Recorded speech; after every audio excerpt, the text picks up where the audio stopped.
Hey, today we're going to talk about a little bit of calculations and what this term specific heat is all about. So, heat and temperature are related but different. Temperature is a measure of the average kinetic energy of the particles in some kind of matter.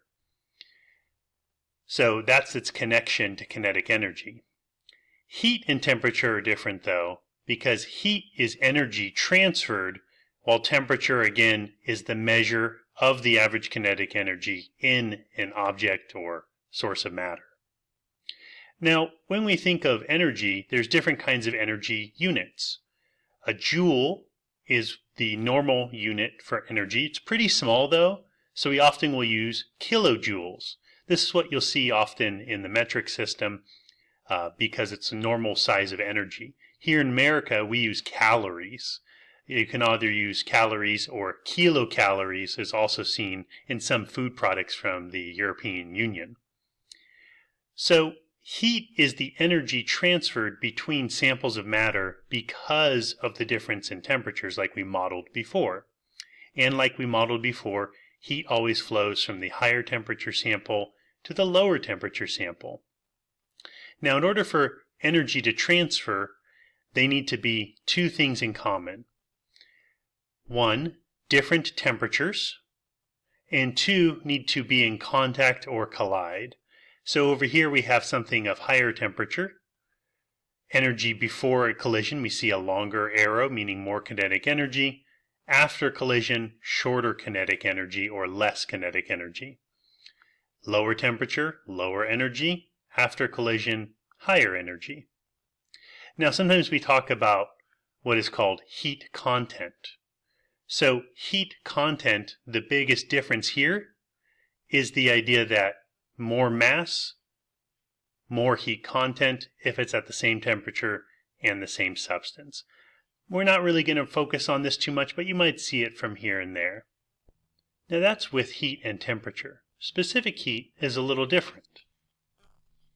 So specific heat is how much energy, joules, kilojoules, calories, is needed to raise 1 gram of a substance 1 degree Celsius. Okay. Specific heat capacity is just specific heat times the mass. Now, with specific heat, different substances have different specific heats. So the main difference between heat capacity and specific heat is the mass that it has. We can see here two different substances, both the same mass. Even though they're both the same mass, because they're different substances, take different times or absorbing different amounts of heat. So something could have a large heat capacity, which means it's going to warm up slowly, compared to something that has a small heat capacity, even if they take the same amount of heat. Now, there's a couple equations that we're going to be using. So the first equation that we're going to be using here is the specific heat one. So you got Q, which is heat, is equal to mass times specific heat, which is Cp, don't ask why, times the change in temperature. So this is illustrating when energy is equal to the mass times the specific heat times the change in temperature. Also, we can put that the specific heat is equal to the energy, Q, all divided by the mass times the change in temperature. We're going to be using this one and rearranging it to solve for mass or specific heat or change in temperature, or we don't have to do anything because we're going to have it as Q, heat.